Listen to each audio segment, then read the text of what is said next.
Zana, Alo, është telefonuesi e dytë që na vjen nga Kosova dhe më alo, vjen shumë mirë që shihemi edhe në Kosovë dhe mjafton të flasim shqip edhe këto historitë shkojnë kudo.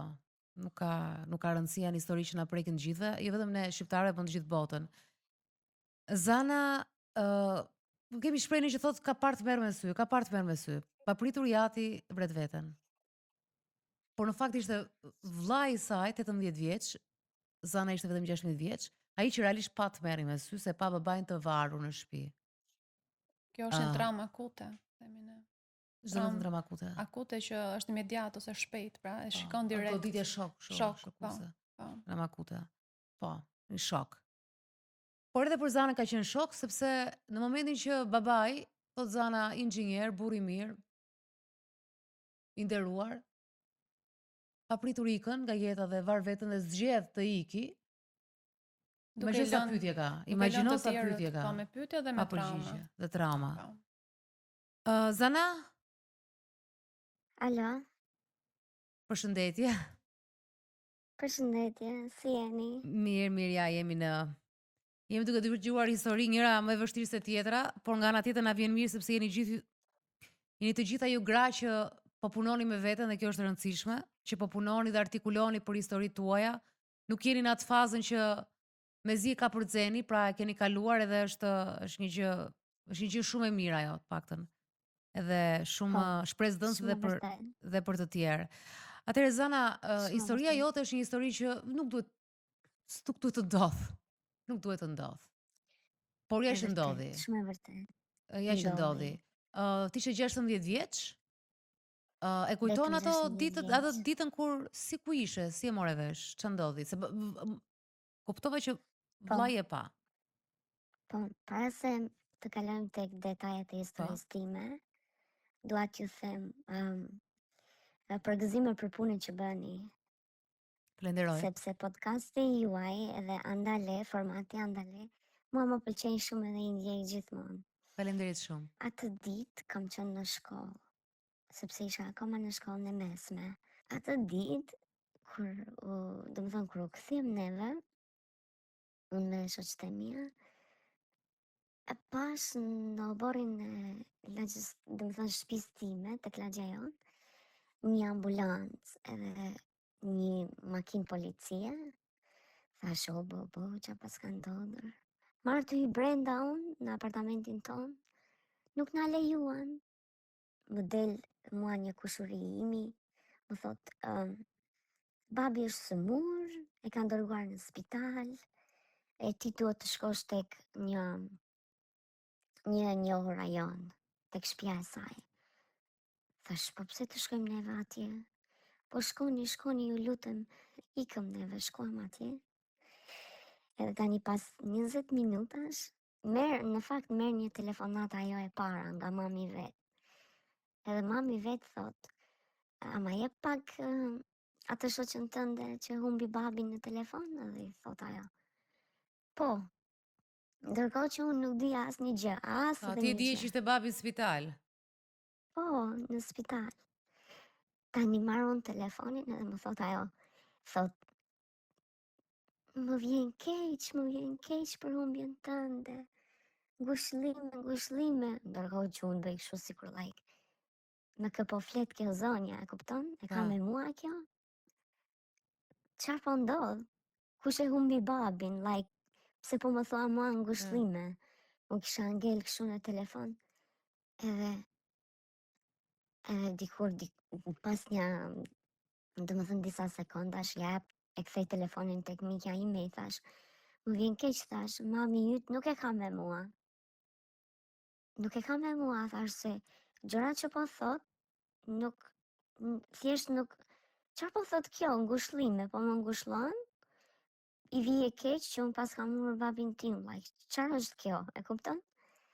I thash, jo, nuk dua ta dëgjoj, edhe i dhash telefonin mikës time, edhe nga aty,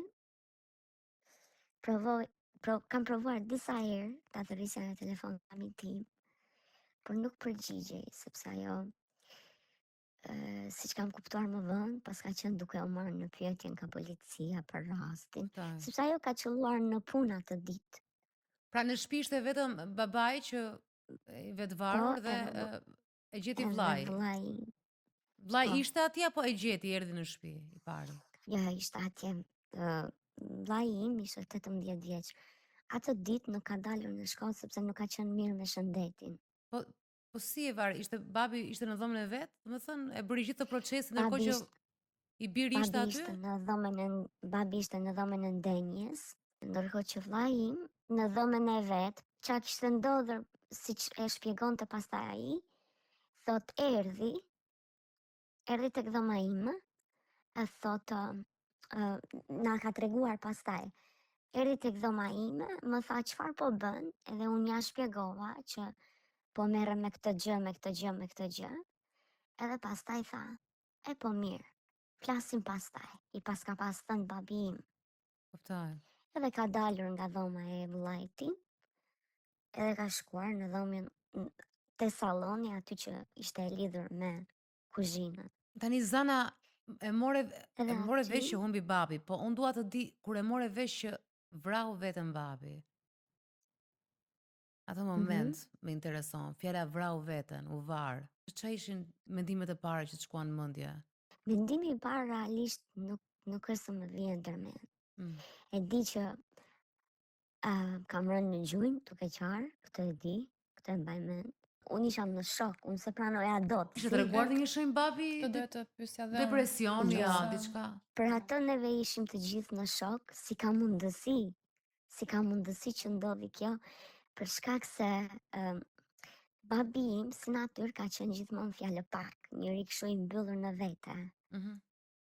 Edhe njerëzit e tillë mendoj unë është shumë e vështirë ti dallosh kur bien edhe në val të depresionit, në periudha mërzie, në periudha vështirësie, sepse ata edhe normal janë fjalë pak.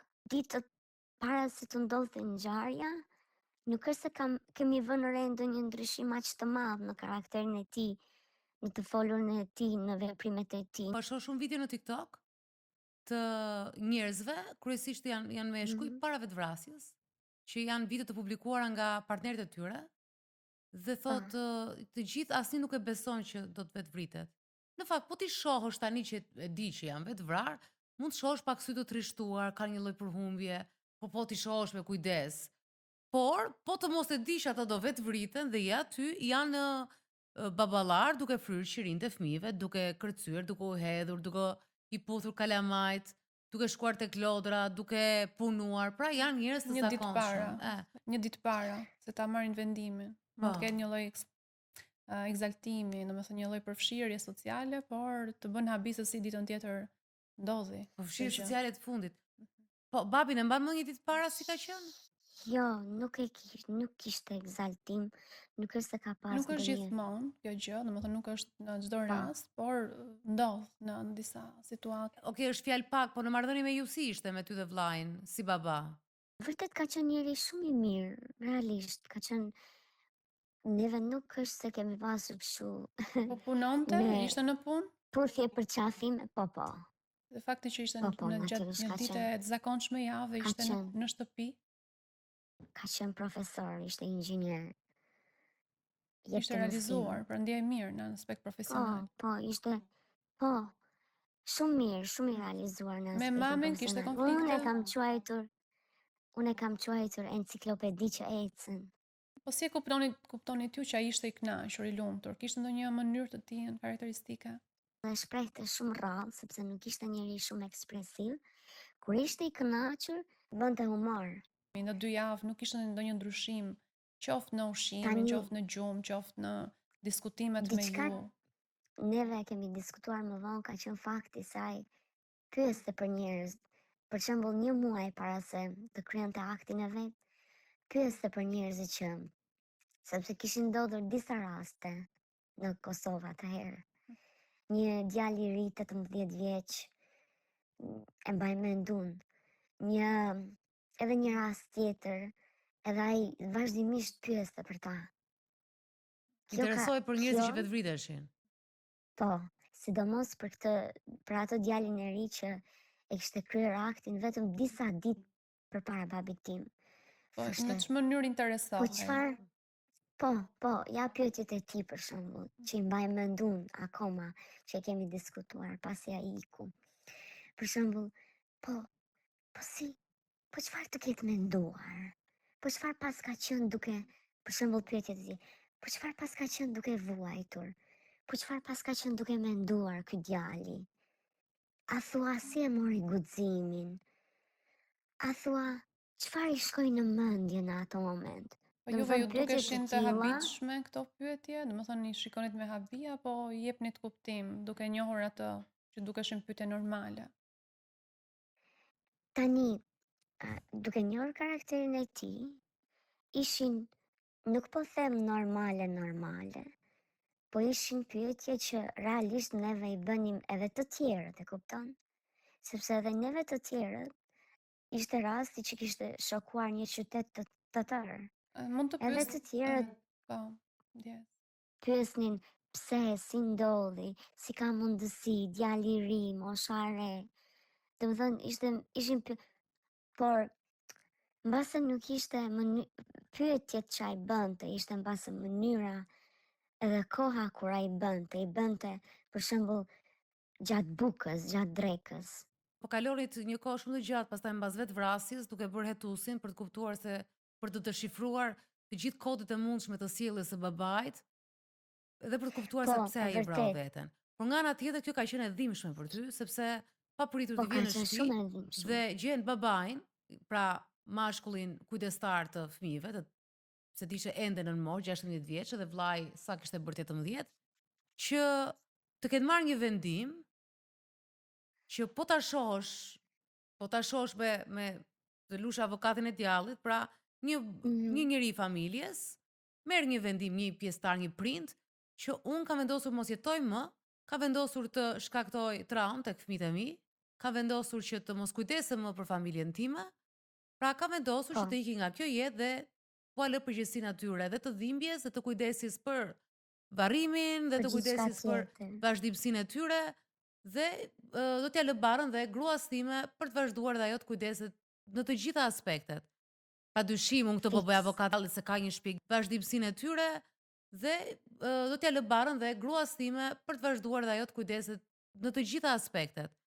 Padyshim unë këtë po bëj avokatallit se ka një shpjegim të jashtëzakonshëm, shpesh nuk është ky. Jo ndodh. Tek ty ka qenë për një kohë shumë të gjatë, janë ndjerë prerë në besë. Sepse ishte i përfshirë në gjithë atë që ne bënim, në gjithë veprimtarinë tonë, tek shkolla, prindi në përfshirë, babai aktivitetet përfshirë, tona. po. Po ishte. Për mua ka qenë shok tepër i madh, sepse si ka mundësi që na la vetëm? Si ka mundësi që në kokën e tij ai nuk gjeti arsye për të jetuar, kur ne ishim 5, sepse ne jemi 5 familje. Sa zgjate me këtë pikë pyetje? Sa apo vazhdon akoma me vite.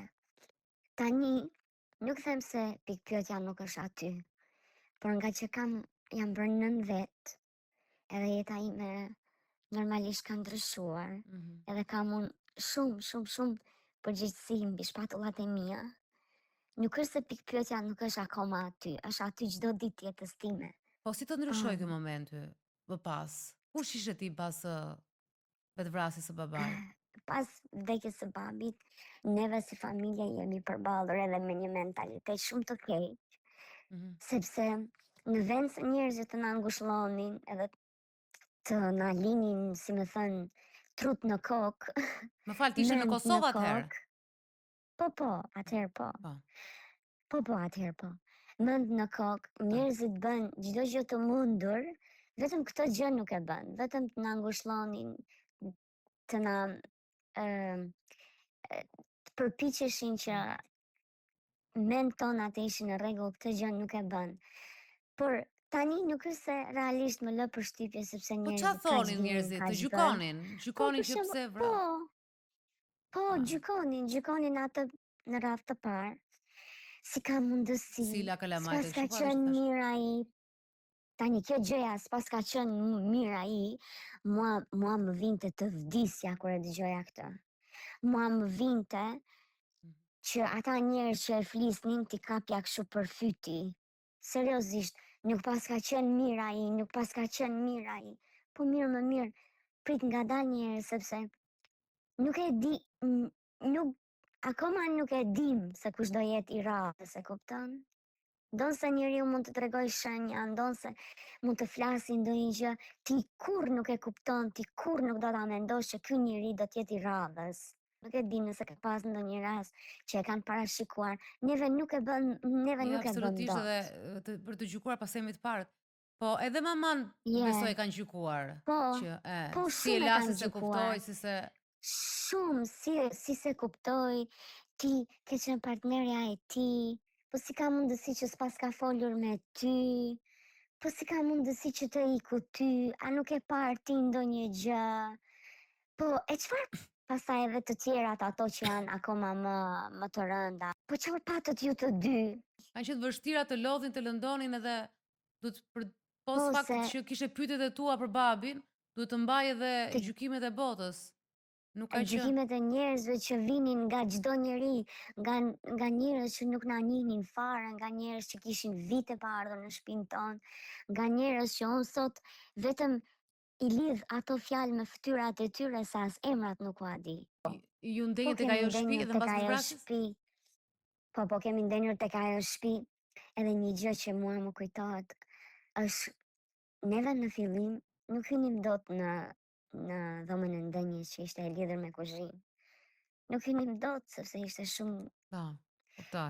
goxha e rëndë, ishte shumë e rëndë. Sikur unë për vete ndjeja sikur ai ishte akoma aty. Unë jam shumë e sigurt që edhe pjesa tjetër e familjes do ta ketë ndjerë të njëjtën gjë. Por që realisht ato kohë nuk është se e kemi folur shumë për ndjesit tona. Në fakt më bën përshtypje Se pse si ka zgjedhur ndjeshim. dhomën e ndenjës dhe jo një dhomë të izoluar, siç mund të jetë Po, dhoma po, edhe unë e mendova, çunit. edhe me djalin në shtëpi.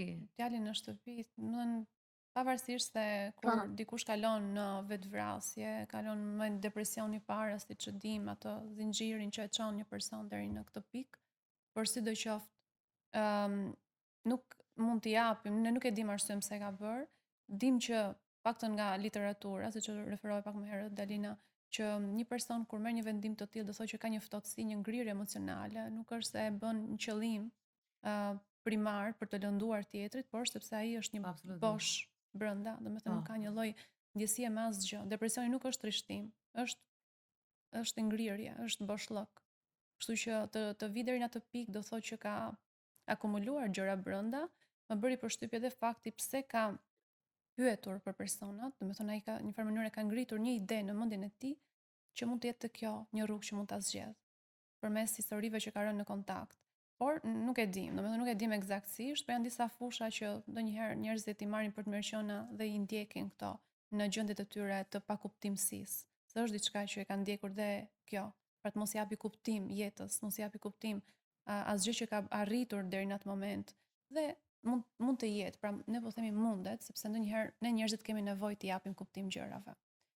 Por pandjeshmëria e njerëzve duke kaluar më pas tek procesi tjetër dhe komentet e tyre në lidhje me mbështetjen që mund t'i ofronin. Pra nuk e di nëse ka ndodhur një moment paktën nga dikush të thënë që diçka më ngushëlluese se sa kjo. Do të thjesht kush është fajtori? Pse ne duhet të vendosim një faj? Pse duhet të adresojmë drejt diçkaje për të ndjerë mirë vetë, ndoshta ndjemi ne mirë vetë me atë moment, është e vetmja formë ngushëllimi që mund të ofrojmë. Dhe është e tmerrshme, domethënë që e para nuk kuptohet personi, por edhe Ne edhe në vdekje duam jo, se gjithmonë duket se ne, jo vetëm ne, po njerëzimin total. Patjetër. Ne edhe në vdekje duhet të gjejmë një në llojin e fajtor. vdekjeve, po. Që vdekja ime është më e mirë sepse unë babai vdiq kështu, babai vdiq me vetvrasje, rrjedhimisht ne jemi familje më Vetvrasja absolutisht as nuk ngushëllohet në mënyra më përjashtohet. Se kemi prekur atë pjesën e vdekjes dhe pjesa e vetvrasjeve është një nga momentet ku njerëzit nuk dinë si të ngushëllojnë dhe përpiqen gjejnë një fajtor për këtë, domethënë që është vetë personi që iku ose familjarë që la pas. Dhe kjo është shumë e dhimbshme. Kështu që mendoni 2 herë nëse do ta bëni këtë Kam gjë. bërë dhe unë këtë, derisa lexova një libër japonez dhe pastaj u interesova shumë për kulturën e vetvrasjes sepse në Japoni e kanë shumë të fortë. E kam bërë dhe unë, e kam bërë gjithmonë, të them të drejtën. E kam gjykuar shumë atë që vret veten. Më është dukur njeriu më egoist në botë. Gjithmonë, domethënë deri para mund të ketë qenë para 4 vjetëve kur ja bleva gocës dhurat librin, që është një libër i famshëm, ja harrova emrin, në Japoni është më i shituri në histori dhe ishte për vetvrasjen, për njërin që vret veten. Dhe unë deri atëre e kam gjykuar shumë njeriu që vret veten. Nuk kam edhe kur the, madje kur the tani që pse zgjodhi dhomën e pritjes, unë vazhdoj, kam një lloj brenda me dhe më vjen keq zana, sepse unë e di që edhe shumë të tjerëve i ndodh. Po, Po, jo, nuk. edhe unë kam gjithmonë një pyetje, pse kur është djali në shtëpi, pse por ndoshta ai ka menduar edhe faktin që edhe po është dhe po s'është, prapë do ta shohin. Ndoshta ato historitë e tjera që ka dëgjuar, ka parë që njerëzit rrotull atyre të vetvrarëve kanë jetuar dhe kanë vazhduar jetën. Kupton se që kjo Është një lloj, po, një lloj ka bërë atë analizën. Por që ajo gjithmonë referohem se që dhimbja na bën egoist. Po, të bën edhe dhimbja të bën egoist edhe për të gjykuar, po pjesa pastaj pse gjykohet gruaja e fëmijët e çfarë taksirati kanë ato, në fund të ditës në mendjen e një njeriu që do jep fund jetës, merr litarin, var litarin, gjen vendin e, imagjino çfarë procesi është ky, se po mendoj atë njëjtën gjë për një vajzë në Gjirokastër që u vetvra para ca kohësh. Ta gjithë ai proces të mendosh që do e marr atë, do marr litarin, do e var aty, do rri atje, do në këtë orë, do vi këtu, do lëshoj këmbë, do marr lartësinë. Gjithë ky proces që dhe ti edhe shijon këtë procesin dhe i ka që i përqendruar te ky proces për t'i dhënë fund jetës, domethënë, kështu që diçka në mendjen tënde ka pas tentativa, tentativa të tjera, prova të tjera që mund të. Po ka tentativa mendje që bëjnë sikur duan të vriten që po kjo është një çështje, po, adoleshentët që e bëjnë shpesh. Po kjo, domethënë gjithë kjo gjë që shkon në mendje nuk ke pse gjykoj familjarët sepse është tërë ngarkesë e mendjes, nuk mund të gjykohet atë. Është gjë në turin e shtete që e kanë bërë të drejtë, të Zvicra që eutanazin, që e konsiderojnë një të drejtë të njeriut, që mund ta marrë këtë vendimin në momente kritike. Tani është gjunaf, është mund të gjej zgjidhje tjetër, por ndërkohë Zana, vllai si është? Sepse vllai e pa i pari. Nuk dua ta gjykoj. Jo për ta krahasuar, po thjesht për të mos gjykuar aktin e tij. Nuk është se s'na ka dashur, por që pas ka qenë duke kaluar një dhimbje të madhe. Ishte në diskotekë, pati një abuzim seksual dhe unë për 2 orë nuk kam ditur nëse i me bi ishte gjallë apo kishte vdekur. Në 2 momente kisha kontakt me timat o më dhunonte, kur kapte thikën të më therte, ose sadrën të më priste, si që thoshte, do ju bëjt sopa copë, dhe kur më ngacmonte seksualisht. Andale!